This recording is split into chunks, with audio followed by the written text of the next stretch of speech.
Welcome to the WD168. God gives us 168 hours every week to live, love, and enjoy.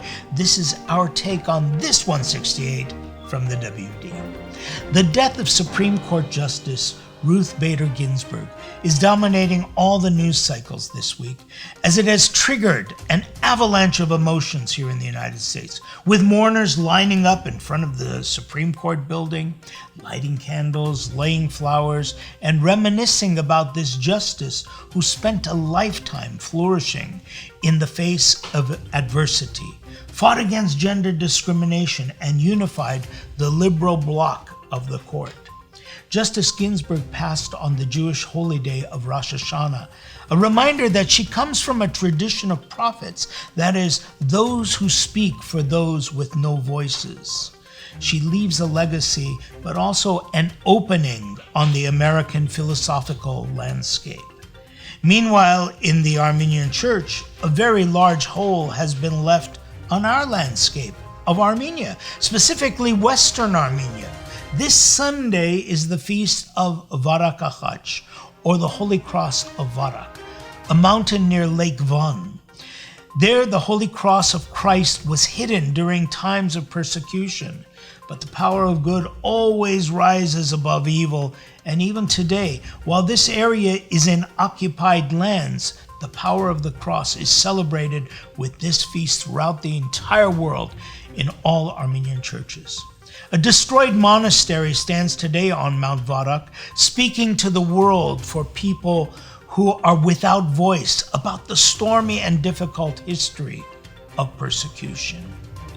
Destroyed monasteries are found in the landscape of our ancient homeland, but prejudice and racism are not confined to history nor to third world countries, as light is being shed on acts of violence against minorities here in the United States. Earlier this summer, the Kruzian Zakarian Vaspuragan Armenian School in San Francisco was the target of vandals, and just last week, in the same community, the Armenian Center next to the St. Gregory Armenian Church was the target of arsonists.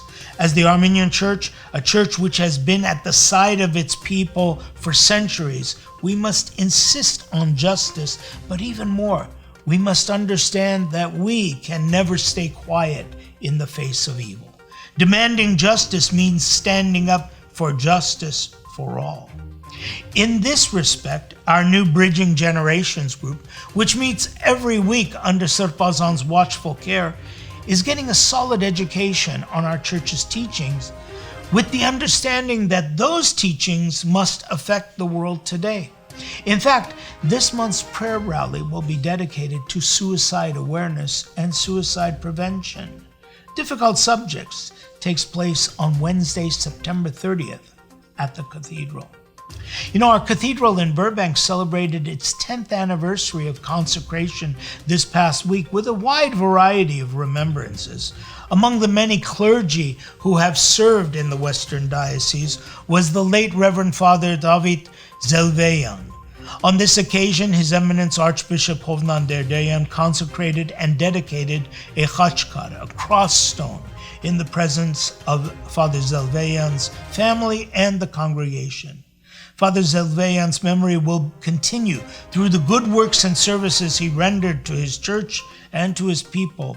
The Khachkar, blessed with the Holy Miron, becomes a lasting tribute to this man of God at the headquarters of the Western Diocese. The Western Diocese extends across the Western United States, Alaska, and Hawaii, and Mexico. Church congregations that do not have formal buildings are referred to as mission parishes. His Eminence the Sarpazan met with representatives and parish council members of these mission parishes in a Zoom meeting just last week. During that meeting, concerns were expressed, and the primate made appointments of priests and deacons to serve these new and budding communities with Christian missionary zeal. Check out our website for a listing of all those appointments. In the desert community of Rancho Mirage, after several months of uncertainty caused by the coronavirus, services will be resuming every other week, with the first one this Sunday, September 27th, on the Feast of Varag. Finally, on this first day of autumn, where did summer go? We report that our Sunday schools opened their doors to our young people this week. Yes, you guessed it.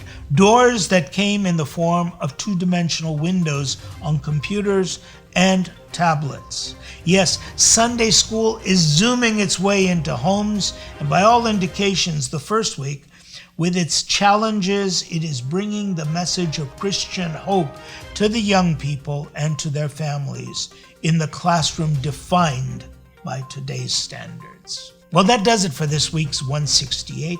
You can access all of the information that we talked about today in detail at our diocesan website. We look forward to seeing you at church, on the net, and of course next week as we take a look at that 168 from the WD.